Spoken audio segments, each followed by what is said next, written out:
nobody can ever really get too serious without being smashed. So it seems like they just avoid it, and everybody stays pretty jovial. I can't tell whether you're joking. So when you were talking about the fisheye footage yesterday, Rasta, I didn't know if you were joking or if you actually meant it. What are you talking about? Well, you were saying it was CGI. Now, don't get me wrong. At one stage, I was like, okay, there might be elements of CGI in it, but the fisheye footage that they'd taken of the Earth just looked like any other fisheye footage to me. Not even close. Total crap. Like, I mean, not even standardized high altitude footage, like from. Oh, you mean with the ropes? Yeah. From known, like from known weather planes and stuff. That was one Photoshop picture where the screen was just moving across. It was totally artificial, the whole thing. It was a photoshopped single image of a fisheye lensed Earth, and then just moving a more narrow angle camera over that picture, and then projecting the ropes in front of it. It was you're still giving it too much credit, Arwen. There wasn't anything real about that at all. There was not a real photograph. There was no real imagery. There was nothing. You're rumpusing each other. What are you doing? We haven't even started yet, and you're rumpusing each other. Didn't hear a word of that. This is awesome. Basically, nothing real, not a real image, nothing, like not even close. I've been to even the NASA museum over here in California, and the actual NASA facility at Edwards Air Force Base, and basically they do have actual real high altitude, imagery and stuff from planes that they acknowledge, like the U-2 and things like that, and that actually has the specific details that you would expect to see if you're actually looking at a picture, versus that crap that they're showing on those videos, which is just like I said, that's really it's not even PlayStation 2. That's like PlayStation 1 crap. I mean, it's really embarrassing.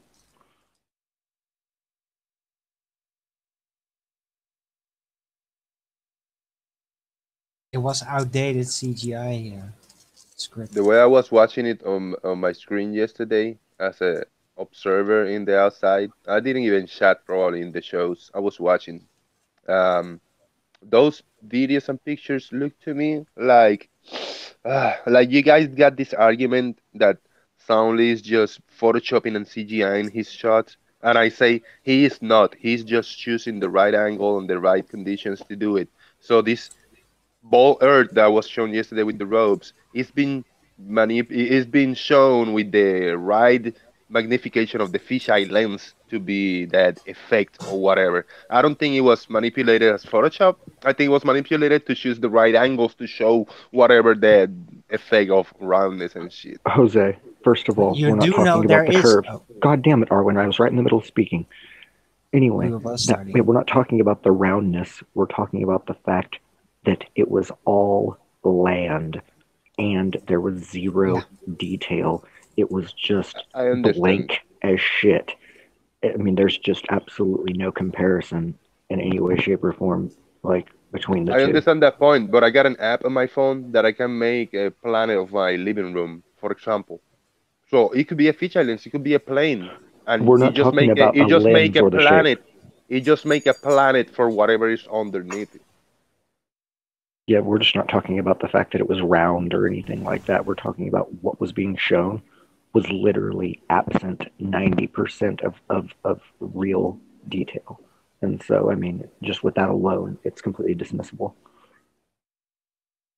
Could have been a photo of the planet of Dune. With the mountain range and all the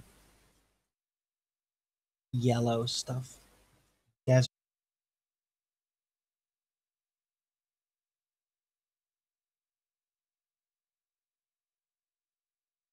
Oh, what a day!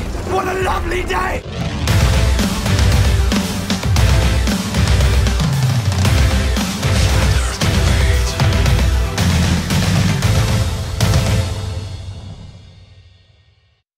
Welcome to Flat Earth Debate. I'm your host, Nathan Oakley, and if you are new to this channel, or you have not done so already, be sure to subscribe and hit the bell notification icon to keep up to date with the Flat Earth Debate. If you'd like to support this channel, there is a super chat that runs alongside each of these shows while they're live, and there's also a PayPal link in the info box below the video. If, most importantly, you'd like to join the discussion, mute the page you are currently watching, then click the link in the info box below this video to join the panel and express your views on the shape of the Earth. If you do join, please don't swear. If you do, you'll be ejected, and if you are, please don't try to rejoin the stream using sock accounts. You'll be warmly welcome back on the next stream. Please also share the show. Sharing the show obviously increases the live audience, but this in turn increases the chances of a more diverse panel. So please share the show. And one last time, if you are new to this channel or you've not done so already, be sure to subscribe and hit the bell notification icon to keep up to date with the Flat Earth debate. Now we are joined by Stopping Traffic in My Rasta Hat. How you doing? Good morning. Jose, how you doing? Good morning, excellent, thank you. And Arwin, who's got an interesting picture to share with us. How you doing, Arwin? I'm alright, thanks for asking. That's good to know. That's an interesting picture you've got up there, Arwin. Is that a British police officer wearing an LGBTQ raspberry? I don't know what to call that. Well, thanks for showing that us, Arwin. That's alright, it's a pleasure. I always like to share this stuff with you. Yeah, I know. So, any signs of curvature, gentlemen? Good Lord. Look at No that. sign of curvature, besides the outfit in the picture of Arwin showed. No, always Earth-based curvature. Not obstruction, curvature. Of the Earth-based variety. Any signs of that? That photo can't be used as an example of Earth-based curvature that displayed in the video yesterday because that was not a display of anything Earth-based at all. Nothing. Okie dokie then. Any signs of axial rotation? Again, of the Earth-based variety, specifically Earth-based axial rotation. Any signs of that? No, the ballers say the seasons is what dictates that is in an axial rotation. Any evidence of it though? Yeah, no. It's a seasons is a just so story to what do you say, correlation and causation. That whatever saying that Brenda say, that's what they use as for seasons and axial rotation. Correlation is causation. Causation. Yeah, just for the benefit of those who are in the audience Jinx. and not the brightest or sharpest tools in the box, correlation does not equal causation. Just to get that clear. So that'll be a no then, no signs of axial rotation. Any scientific evidence of gravity? Hi, Travis. No. Nope, no signs. No gravity, no. Fair enough. What about any evidence of a gas pressure without a container? Nope. Any I hear evidence? both sides. They say is contained, is not contained, is open, is closed. There's no pressure out there. There's just a very few particles of pressure out there, so they cannot even make their story straight. Oh, well, it just changes to suit the circumstances. I've literally heard a Globehead say those words. It depends on the circumstances. I heard that. That's unbelievable. It's unbelievable. So how was that movie debut, Travis? It was good. I mean, you know, it's full of a lot of criticisms and full of a lot of insights. I mean, it's a good discussion starter for sure. So, I mean, there's stuff I could say about it. There's stuff that I could say about it. It was obviously slanted, and they got their point across. I think their point was more negative than it was positive, but that's what it is. Any evidence for the distance to the sun? Nope. Anybody? is In no an distance to the in an Arwin voice, there you go. There is no distance to the sun. There is no distance to the sun. Excellent. What about a self-perpetuating molten iron core at the centre of a presupposed spherical Earth? Any signs of that? Nope. Nope. No. Well, last but not least, any evidence of the presupposition itself, the R value, Earth radius, gentlemen. Any signs of that? No. No. Definitely not. Only perpetuated by the periodic fantasist panel joiner. Fair enough. I think I'll lead us all in the blessing, following the housekeeping. Radius Dominus, Gravitas, Spiritus Sanctus, Arwin. Go in peace, in R you trust, Globeheads. Arwen. Arwin. Again, just for clarity, we are not religious. What we are doing is taking the mickey out of Globehead religitard zealots who assert that we have a It's called radius value Arwinianity. and assert we have Hey, come gravity. Exactly. All hail R, says Scotty Storm. Indeed, all hail R. If you are a globehead, we are just joking. So Travis, have any new fascinating REM stories? Fascinating. What? REM related stories? I don't know. Something was referenced about you had some sort of REM evidence or something. I don't know exactly what the topicality was, but I just think that we needed to touch on it again. Edge velocity, I think it was. Something to do with edging or edge velocity. Ah, thank you, Nathan. Absolutely. So, REM speed, things like that. REM. Travis? Are you being double entendre? I'm not really sure what we're doing here. Yeah, we're talking about. I'm not being double entendre. I will leave that to the context of yesterday's discussion. Absolutely, we were talking about the edge velocity of Earth, and Adam Meakin, we're going to give him a plug because tomorrow on Iron Realm Media, he's going to be going through the mathematics of this.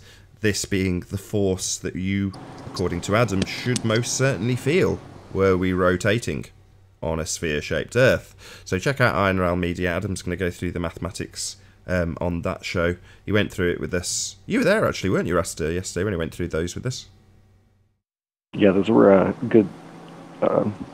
good figures and values that were and what have you that I went over with Arwen after we were all done, and so he was definitely and is, I'm sure, still greatly looking forward to seeing that layout, how we got it all done and whatnot. Yeah, I think the words you used yesterday. I'll be interested in that because I'm in a Twitter discussion from my Dogma debate appearance, and that's precisely what we're talking about right now. So it's all about scale. The larger the scale, the less you're going to feel the rim velocity. Well, mass also comes into it. Rim speed obviously comes into it. And there's quite a few factors that he takes into account when he starts looking at it. But yeah, like I say, check it out. As in the words of Rasta Hat after the presentation from Adam, some good shit. So is that going to be tomorrow's Friday show? Yeah, I think they call it the Friday Fringe Realm. Cast or something like that. But yeah, Iron Realm Media. Yeah. Check them out. Okay. I think they've Yeah, also that'll be got Nathan Thompson on. Oh, okay. Good. Well, I know they've got Nathan Thompson on. They put an advert up saying they've got Nathan Thompson on. So I can say that with confidence. Are you there, Arwin? We've not heard a single word from you this whole time. Sorry, what? Sorry, what now? Who? Yeah, I was just getting some tea, sorry. No worries. You all What was settled the in now. question? Got your back chat up and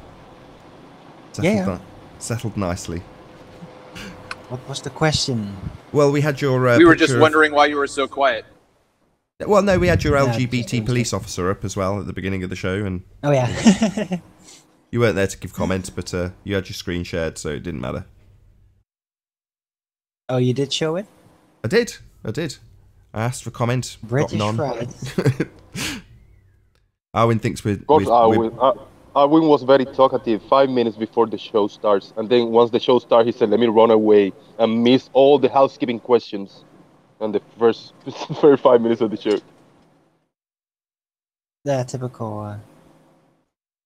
I know I do housekeeping every day, so the answers are gonna be pretty much the same. Yeah, there's never any signs of curvature, is there, Arwin? We know from experience.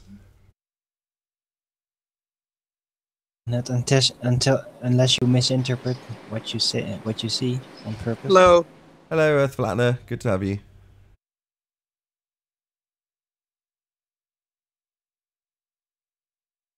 So yeah, Rust Ahead and myself, we answer, or using your voice. Sorry, we borrowed it for a minute for the distance to the sun question. There is no distance to the sun. What? They answered on your behalf, Arwin. They're just messing with you. Nothing horrible. Now it's become funny that I say that? No, I don't get no, it. that's what I just said. You missed it. Nothing horrible in the nicest of veins.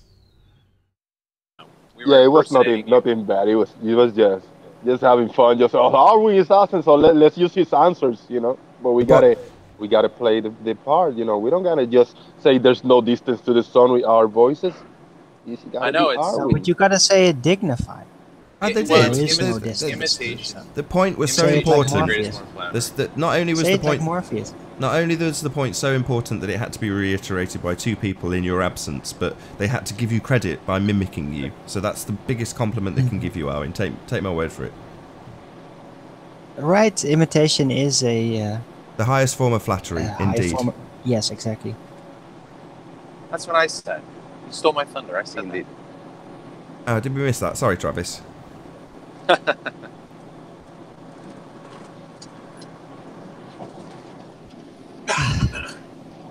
So you missed all the housekeeping questions though, Arwin, which is always a shame. Your sound's getting mumbly to me. I don't know if it's just me, Me? Nathan. Really? Anybody else have that problem? I don't know. Say something. It sounds like somebody else has a microphone open with a little background noise, so Nathan's might- sound is cutting a little bit. All right, I'll Oh, what the hell? Just came in the back panel. What the fuck? That was me. Hey, Earth Flattener. We've already said hello, but Why did you add all these people? that's all right. Do what he likes. Well, it's fair enough to ask, I suppose. I'll shut up.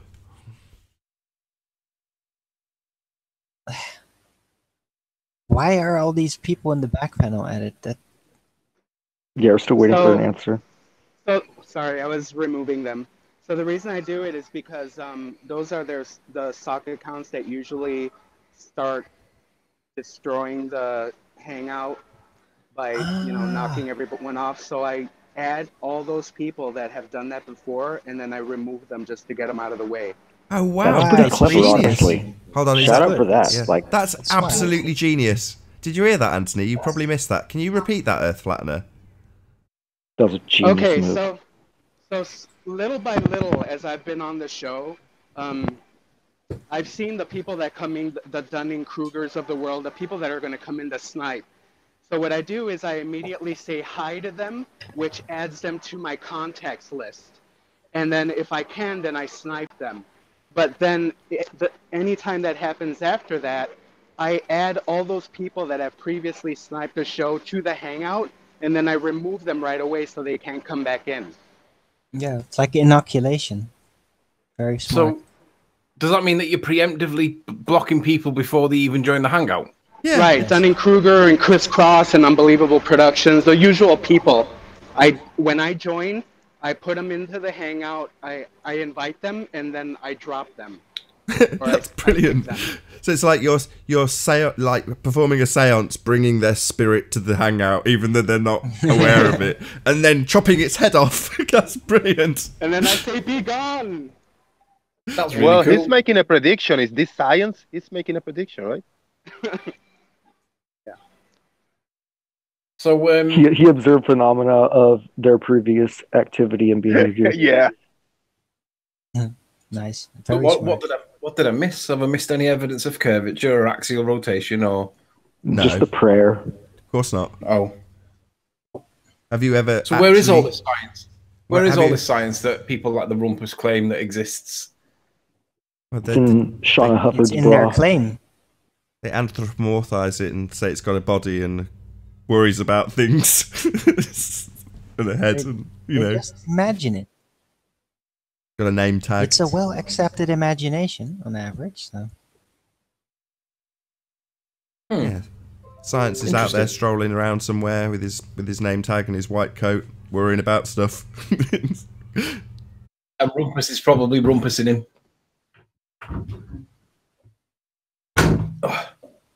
So, okay. So, did you watch Patricia's show last night?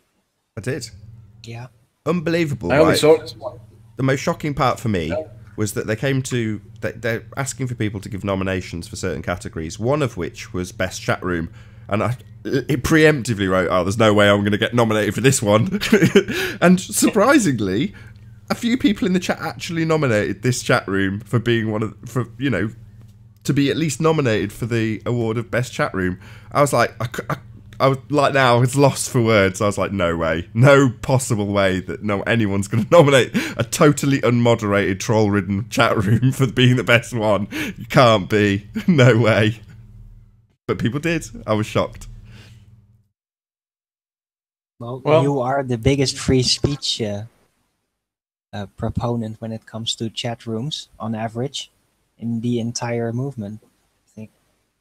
So, what did pop out in the show for you, Anthony? Effort. Flat Earth Debate is the best show on YouTube, hands down. I wouldn't miss it. I'll take it. No problem. Thank you very much. Shout out to the rig. Go ahead, Riley. What did come out on the show for you on the Flat Earth Hot Potatoes? What came out on the show for me? Yeah, what did jump out, like call your attention in the whole show? Well, I wanted to know how. I was going to ask, does anybody know how the nominations get nominated? Did it happen on the show, or was it some other way, or what? I mean, how did it go about? Yeah, on the show. So they told all of the categories at the beginning of the show. Mark and Patricia just rattled their way through them, and then one at a time, they said, right, this is the category. Who can you think of to nominate, to be, voted on, basically? So it's like nominations, and it was just public choice. So presumably they have veto on everything. It's theirs, but, they wanted the opinion of the public in the chat room, so that's what everyone did. So it would be like, who's had the best introduction to Flat Earth video? And I was like, Jaren.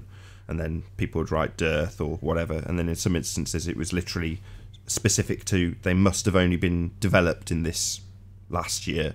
So there was a few categories that people like Jaren and Dearth would have been excluded from.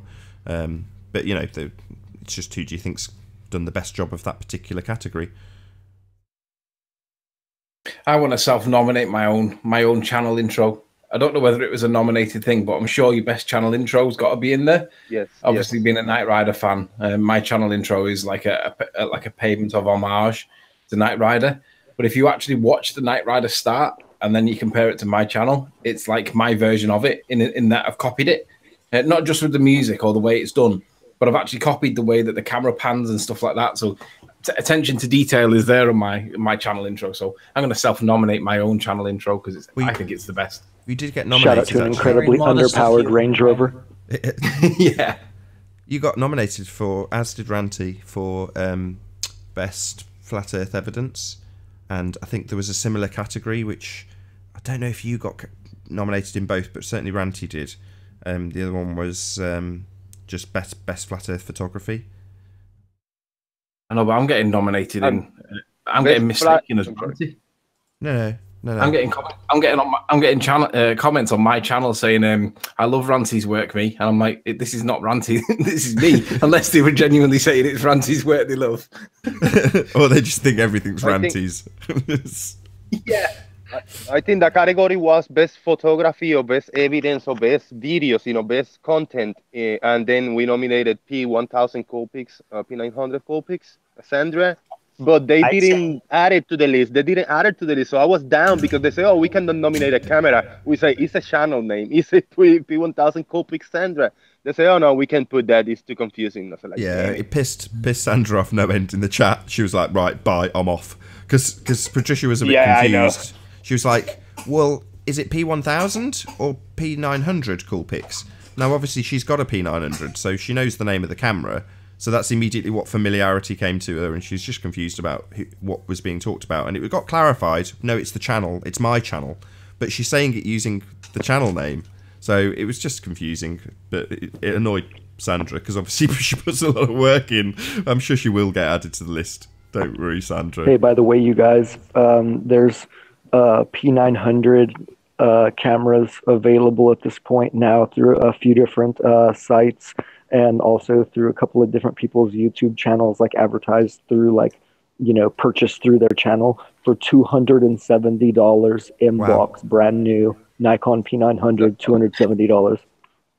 What? That's amazing. That's an Yeah, incredible. I'll drop the link in just a bit, but yeah, no, it's 100%. $270. To be honest, the reason I didn't go for the P1000 was because I didn't think that the cost of it was beneficial given the benefits of it. Yeah, I get that it's a bigger sensor and I get that it's got more zoom, but it's not that much more. For the value, Just talking about the P900 at 270 is an asinine quality value right there. I mean, that's just unbelievable. yeah, I would go for the P900 at that value than the P1000 at like £1,000 because it's just, I don't think the P1000 is worth that money, to be honest. I mean, $270. I mean, you're talking about garage sale price. I mean, it's brand new in box. Hey, Event Horizon, can you hear us? Can you give us a quick audio check? Hello, buddy. You all right? Can you hear me well? Your mic's all crackly, Yeah. even if the connection's knackered. But you're very crackly. That's just the crackling one's lightsaber. I'll put myself on mute. Hold on. There are two of you.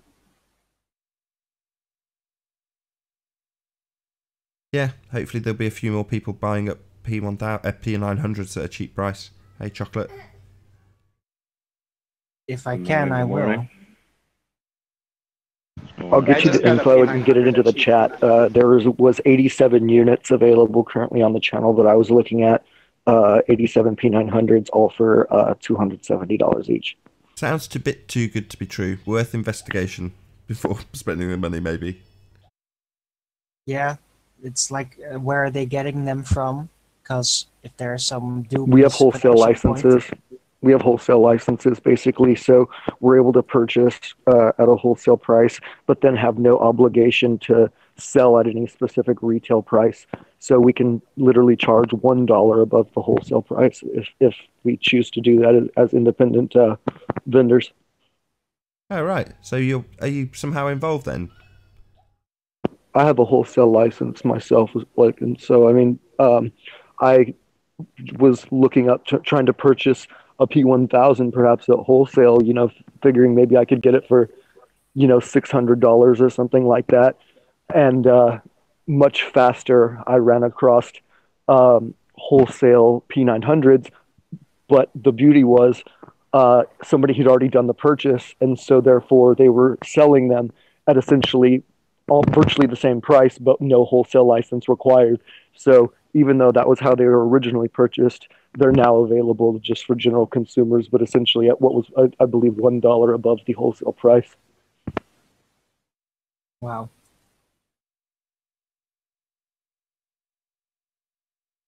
It's definitely worth looking into for me. The same guy has video cameras, flat screens, all sorts of stuff. Basically, like I said, I'll get the information dropped in a link, and by later in the day, you guys will have it all. And I think you'll be shocked because the video equipment that he has, in addition to standardized cameras, was just incredible. So as far as production equipment, Nathan, I mean, you're looking at, you know, $2,500 camera audio rigs and stuff for $900 and stuff like that. I mean, just really, really, really incredible deals. Cool.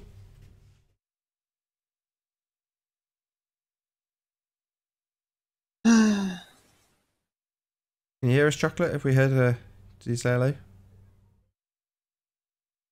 Chocolate.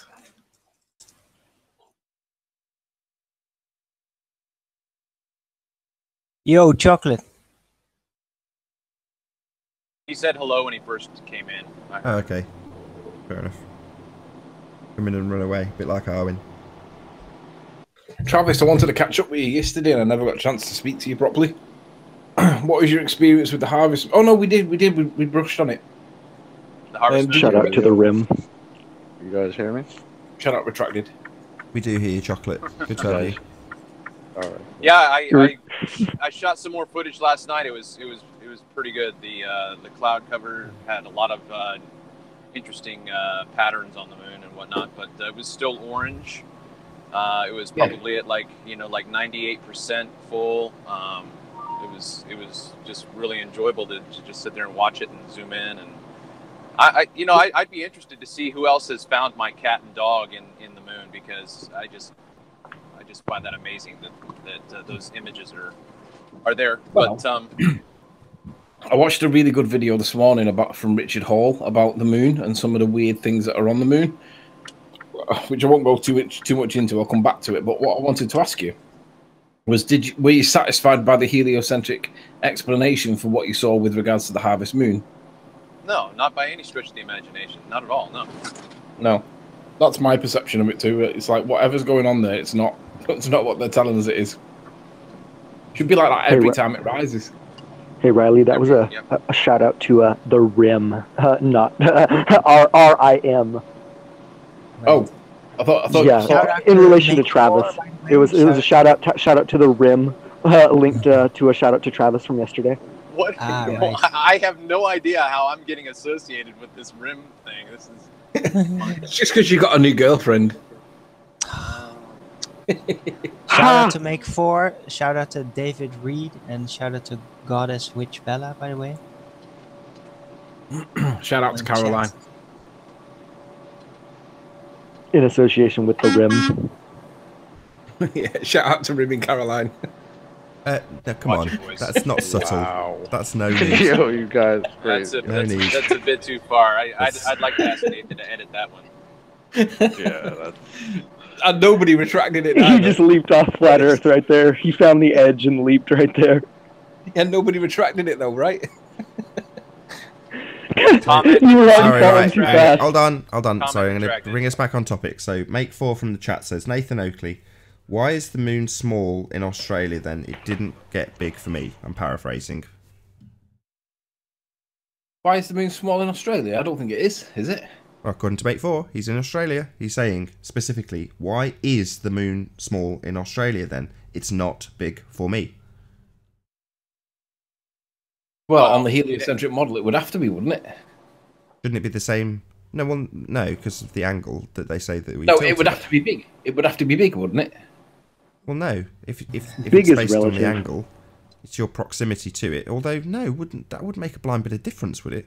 You tell me. I don't know. I've not thought this through heliocentrically. Well, they say it's There the is no tilt. size to the moon. The lunar tilt of the ecliptic path of the moon causes half of it, and the other half of it is the tilt of the Earth. So he's got the tilt against him, but the 5%'s still there. So you still should really get it big because of pollution in the atmosphere and all the nonsense that we get told. And again, would the tilt of the Earth make much of a difference? 33%, I suppose it would, wouldn't it? I don't know. It's Well, just thought about smaller. it. Don't think about it. Stony Monkey solved Alright. it from the chat. It's all right. Shout out to Masonic 33. So I It's think all a hologram. Stony Anyway. Monkey 3D, Shout shout out out to to you. He solved it from the chat. He says Australia is fake. So he's debunked the medium that Make 4 Right. is in. Nah, you know what? Oceans are fake. Shout out to Remember? Wisdom, the proof of evolution. Shout out to Wisdom Teeth. According to that globe picture Shout out retracted for balloon wisdom teeth. footage, the oceans are fake. Well, I mean, ultimately, wouldn't we have to have someone give us some observations for that? Because we're just listening to this guy say that it's small for him. So. Yeah, Make 4, you're going to have to produce evidence so we can see it. Well, maybe he's just confused because he's saying it's normal That's drop. size. So maybe because he's saying that, he doesn't appreciate that we're talking about when it rises. Hey, Make 4. Perfect timing. Hey. Shout out to Dan Winfield, by the way. Dan W. Yeah, it's nothing huge. It's not like a blood moon for me or anything. Oh, did we just get sniped or something? No, What's happened? Telephones are acting up today. So could you carry on, Make 4? Yeah, like it's just normal size for me. It's nothing special. Are you talking about right now, or are you talking when it rises? No, like right now. You said the harvest moon was 3 days ago, so right now for me, my moon down here is just pretty normal. It's nothing special. Yeah, it's Yeah, when it so rises. so on is the mine horizon. right now. So is mine right now. It's when the it normal size. rises. Last night I watched it the entire time. Last night it was still it was still displaying the same harvest moon quality. It was large, it was orange, and so the entire time it was rising until it was probably at about 35 to 40 degrees. It started to then display its normal presentation. So once it's up in the sky, your comment doesn't necessarily find any weight in the discussion. We're talking about when it rises immediately at the horizon. My bad, because I didn't really know what the hell a harvest moon was anyway. I had to look it up. I know what a blood moon is, but it's a Neil Young album. Cool. Shout out to Pete Mars in chat. Shout out Retracted. Retracted. Shout out Retracted.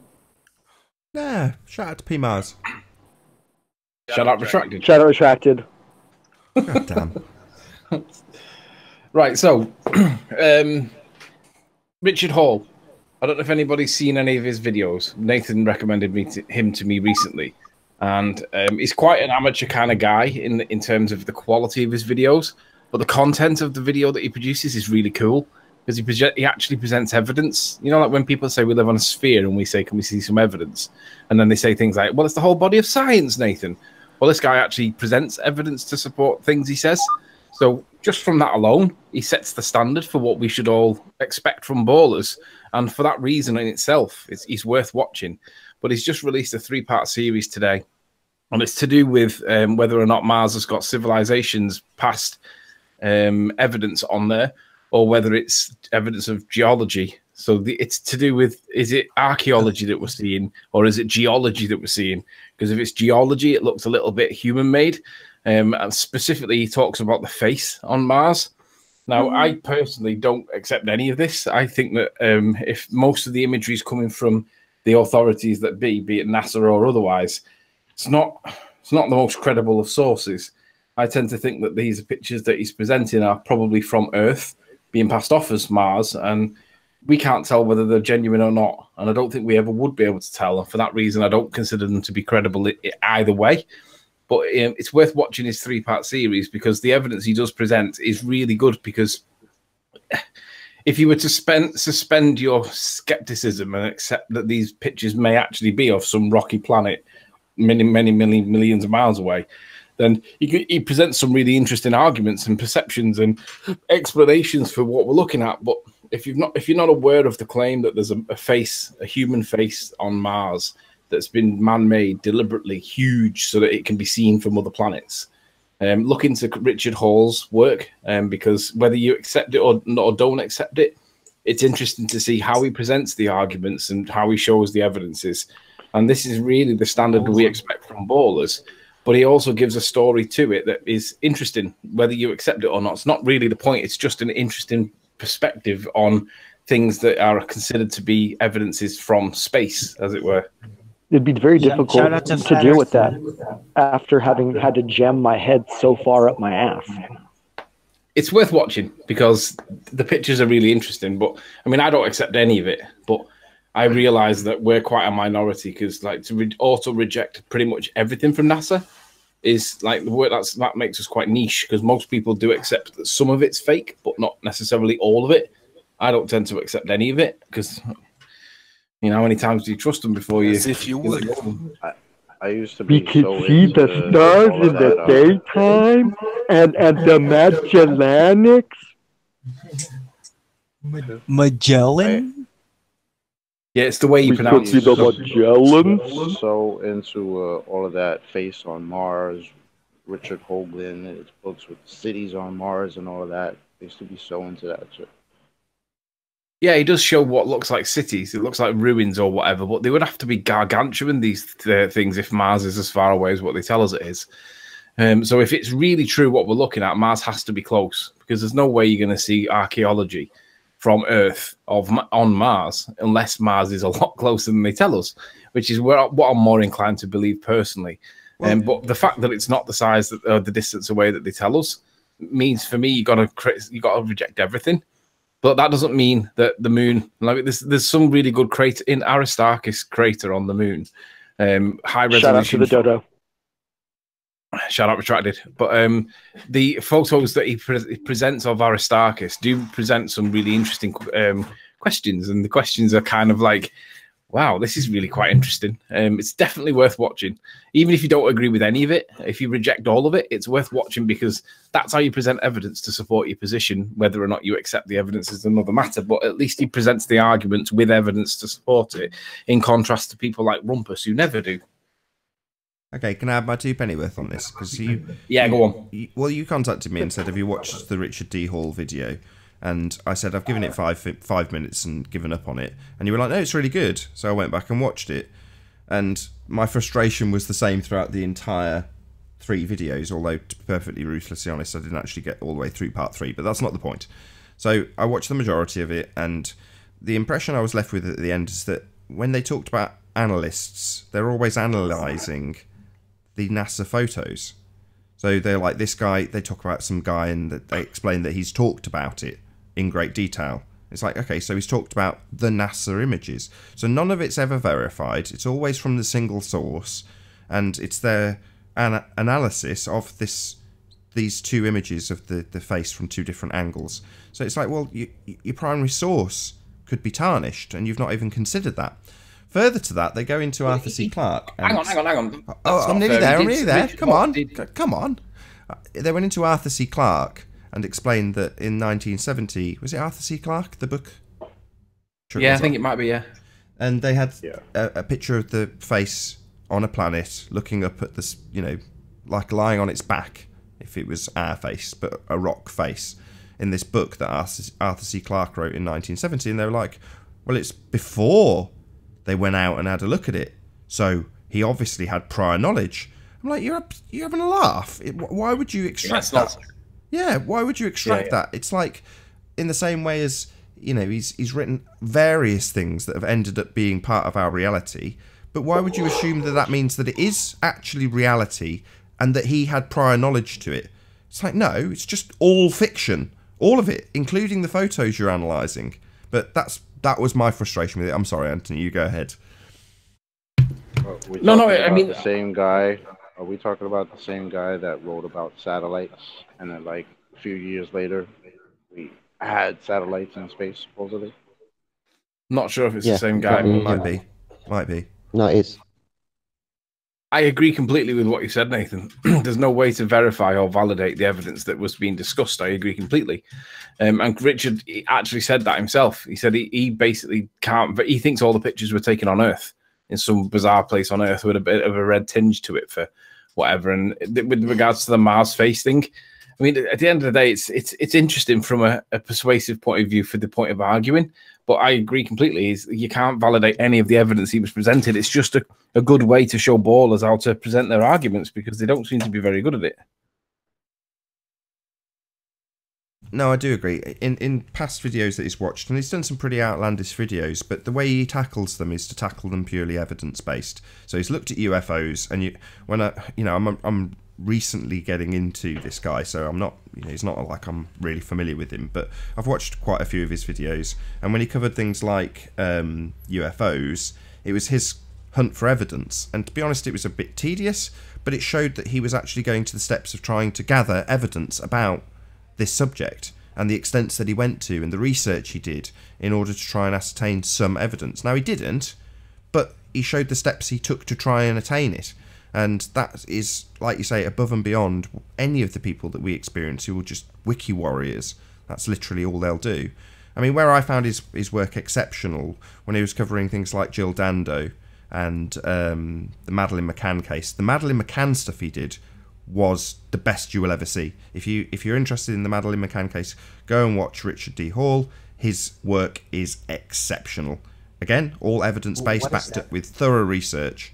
And in the physical realm of the media and something that's a bit more tangible, that's where he really shines. So I'd recommend that to anybody. Conspiratard, flat earther, globe head, normie, doesn't matter who you are. If you're interested in the media frenzy that was around and still is to this day around Madeleine McCann, go and check that series of videos out. I think he's done like a 7-parter, then he did a 3-parter about the phantoms, the various different people that were claimed by eyewitnesses to have... Say again? What is this about? I've never heard of it. Madeleine McCann. What's this Madeleine McCann? Very famous headline news for a number of years. about a child that was alleged to have been kidnapped from a Portuguese holiday home. So there you go. Those are the broad strokes of the story. But anyway, the point is, people who are familiar with that story, check out Richard D. Hall and just watch that series. But purely based on that, you'll probably watch his NASA stuff because you get a gist of how thorough he is. And in the respect to, if, like Anthony says, you just accept that he has just accepted that the primary source information he's got is in no way validated, he's still done very good research on it. I'm not going to disagree with you on that, Anthony. The fact that it's all bollocks to begin with is the bit that I take umbrage with. You know what I mean? It's like, well, all you're doing is studying this fraudulent... And he's exposed them. You know, he covered the... he asked for and paid for a analyst who was an expert in going through the way people speak and getting cues about what they're really saying. I can't remember. It's on the tip of my tongue. Was this expert Sean Hufford? No. Proper paid expert that's a professional and trained and works with various different police force agencies and various other things and charges a lot of money for doing so.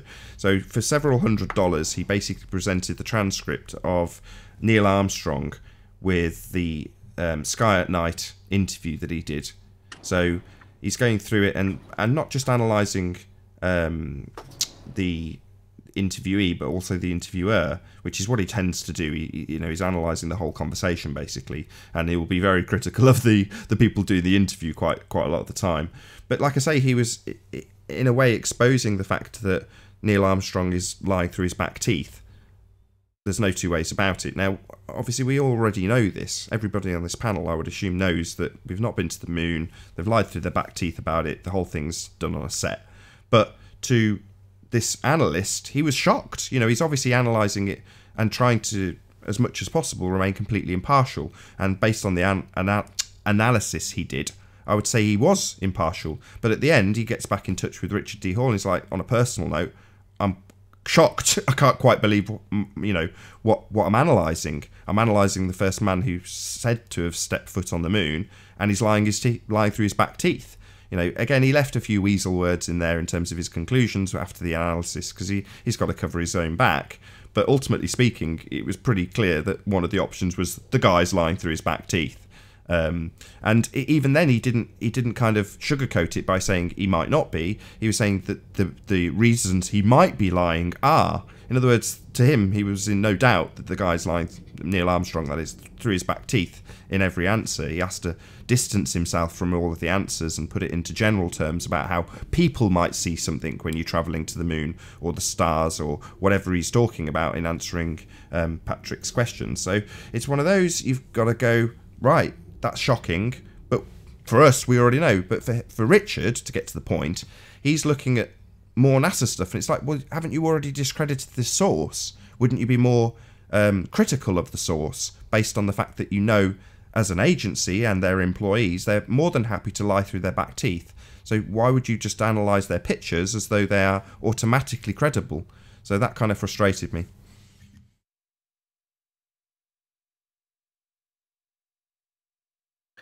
Yeah, I accept that. What's the channel? What's the channel? It's Richard Hall, just Richard Hall. The guy's name is Richard D. Hall, which I will put in the title of this video, as we've dedicated quite a lot of time to him now. Because he's got no comments, and every single video I watch, I want to comment on it and go, hello, this, that, and the other. Not to troll him, just to pass on certain information. For a start, on this most recent video, I'd be like, space can't be real. You can't have gas pressure without a container.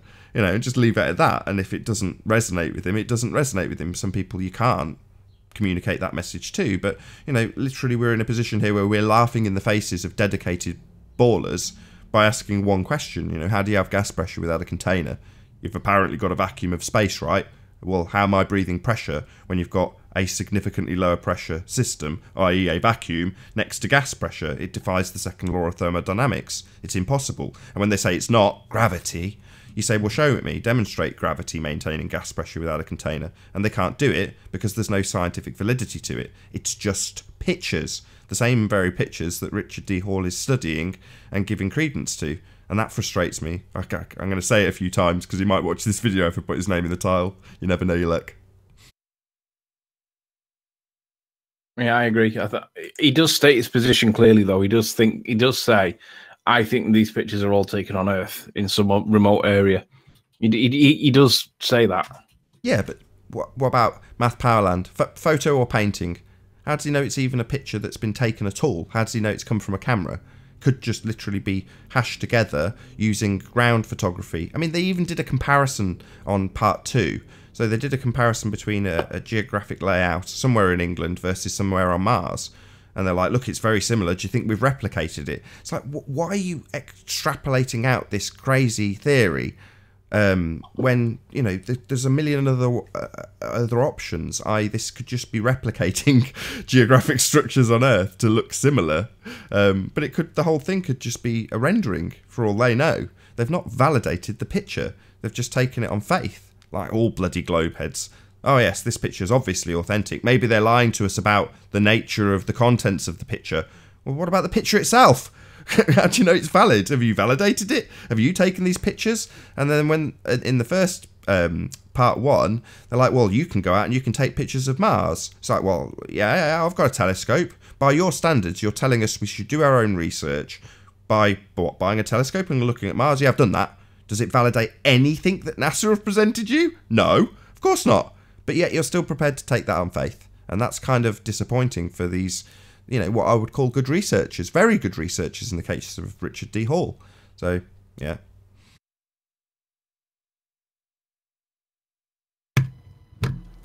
As Arwin would say. Watch that for sure.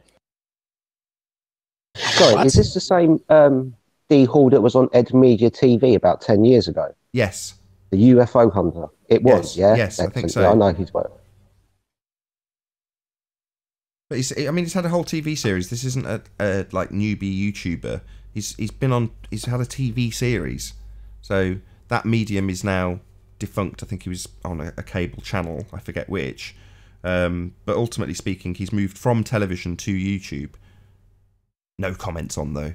Yeah, that was Edge Media TV. That was like on Sky about 10 years ago until it got taken off the air.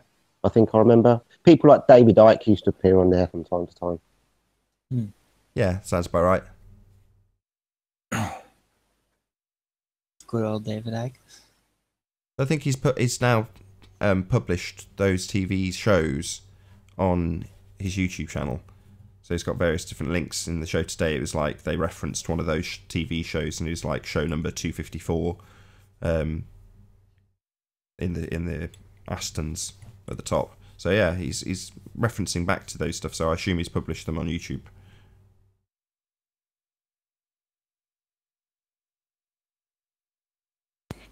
Today, I watched the ISS live feed for a few hours, and they did a spacewalk, and the spacewalk lasted for 2 hours, but it was 110 minutes before I saw darkness, or the dark side of Earth, and it's supposed to orbit the whole thing in 92 minutes. Cool, that's my story. Thanks, guys. So let's just get that straight. So you watch them do a spacewalk in the light for 2 hours, so 120 minutes of light while they did their spacewalk, even though it's supposed to go from light to dark in, what did you say, 90 minutes? Yeah. Interesting. Yeah, that's right. Yeah, it was light for 110 minutes, and they're supposed to do a whole orbit. You're supposed to see a sunrise by 92 minutes, so the timing's out. Weird. That is really weird. Well, And just sloppy. fake, not weird, fake. It's again, shall we analyse No, but whether sloppy, or not... it's sloppy. They should know better. Because there's two ways you can go when you hear this sort of information. You can say, well, was it that they didn't apply the boosters, or was it that they were in a different trajectory and they're lying to us about where they are around the sphere Earth? Or do you just say, yeah, this is all bollocks, none of this is real? Maybe they Like the slowed video down yesterday. the orbit of the ISS for some reason. You know, one cleaning thing up all the space trash. Remember? that'd be pretty hard to do, man. One thing they'll never show is because they're technically still in some part of the atmosphere. Like they're still up around the hydrogen, helium gas region. Like it's in the ionosphere, so there's elements still going on up there. But like, one thing you'll never see is them boosting back up again, because they do say that they do that. They boost it up to keep their altitude or whatever, so they don't come crashing down to Earth. And I bet we never ever see something like that. You'll never see a video of their thrusters going off. Shouldn't be too hard to mimic that. Then. I don't know, man. Yeah, just add in some CGI boosters. Or like you said it, we'll CGI talk fire about them it. and From the no engines on the ISS. That's interesting. How are you going to fire up boosters where there are no boosters? How they're gonna have to do it CGI? I mean, because they can't do it in the pool. They'll be sitting in the pool. Like, how are we gonna show our thrusters? no, but they could just CGI thrusters on there, and technically those thrusters wouldn't need to be that big because they're already kind of in space. So just Yeah. basic propulsion vents would do. Sorry. Thrusters in They space. should show that they should show the Yeah. CGI while they are It's not doing going to work. a multiplexing, the multiplexing rendezvous at the same time. I No, don't know, but all the bullshit they- just they still assume that thrusters work in space, or well, maybe you know what, in that high orbit thing where there's still gas around, it could work. Perhaps, I don't know, theoretically. Anyway, if they wanted to do something like that, an event like that, they could. Wouldn't be too hard. But by Wouldn't having cause this too much conversation, suspicion by from buying believers. this, by having this conversation, you're buying into the medium they say it's in and the logistics of how it works. When the whole thing's a nonsense, you know, they're on wires on a set. Anything's possible. So if we criticise them and say, well, they'll never show a burn, it's like, well, do you think that's impossible to put a afterburner on a Star Wars flight back in 1970? Of course not. It's very easy. So they just fake it however best they can these days, and next thing you know, we'll see ISS making burns, right?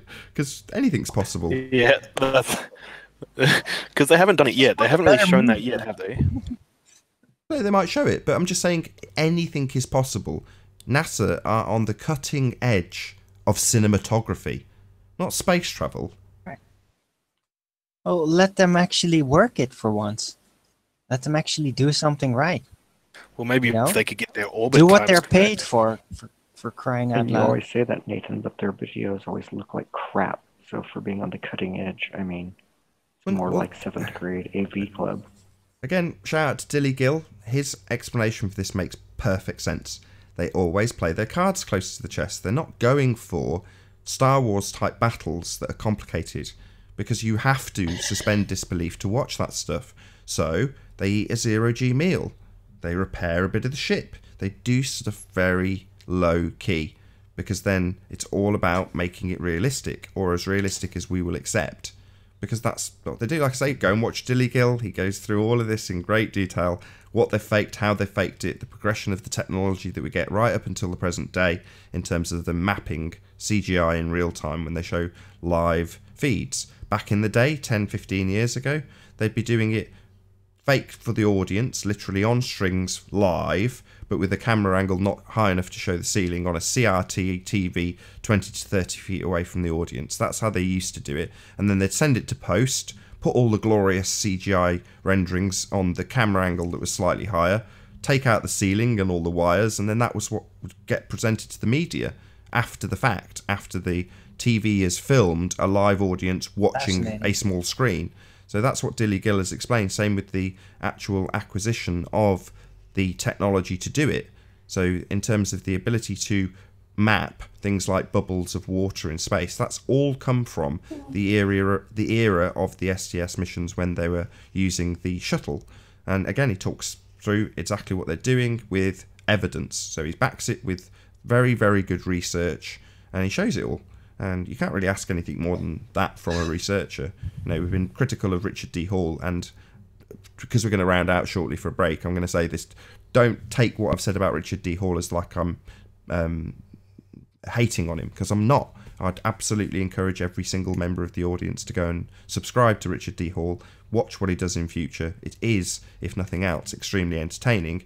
But moreover, as Anthony's pointed out a couple of times, Richard Hall is a very good researcher, and he shows his research. So from that point of view, you can't really fault him, and there's a lot of people that would do well to follow his lead and do similar. in terms of what they present and how they present it and how they research it, which is primarily what he's displaying when he does his videos. He's showing what and how he researches. So, you know, that you can't ask for much more than that. Still be critical when it comes to space. He's very trusting, but that, you know, that's another issue. Obviously, we're going to be critical of that. We have come to the conclusion that all of it is fake. The whole kit and caboodle. How you doing, Event Horizon? You sorted? Yes, mate. How you doing? You all right? Oh wow, super clear microphone.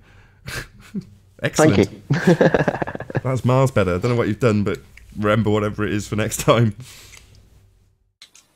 Yeah, sorry about my microphone issues in the past. I do apologise about that. That's all good. These things happen. It's been worse, I assure you. Guys, do we have a few minutes? I was just thinking. Just imagine that.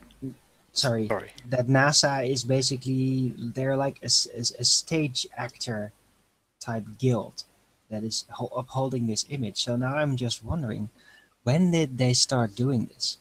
Did they start doing this in a renaissance? Because I can imagine that even without electronics on the stage, with just props and lights and good music, you could make a very fantastical future space-like fantasy for example, nobility. In that age, theater was very popular, especially when there was good classical music involved. So I'm just wondering, is that when they started weaving this dream? Because I don't think they really started doing that like in the futurist age in the 1920s for the first time. They might have just went a step up because they now had all these new media available to them to add to the illusion, to make it more widespread especially. But before that time, there was still theater and there were professionals. They definitely did that in Asian culture, Arwen, for sure. They definitely did that in Asian culture, like ancient Chinese culture and stuff. They definitely had space-related, like... I can imagine, yes. Especially with the story about the emperor going in a rocket to the moon. Thing. Yeah, exactly. That's something that theater could induce. That concept, that idea. Cool. With that, I'm going to say first and foremost, a huge, massive, enormous thank you to all of the live audience for tuning in and hopefully sharing this debate. And of course, a massive thank you to all of the debating panel for making this debate possible. If you hated this show, then you know exactly what to do. But if you liked it, maybe consider sharing it with a friend or subscribing if you've not done so already. I've been Nathan Oakley and I'll see you all in the next video. Oh, what a day! What a lovely day!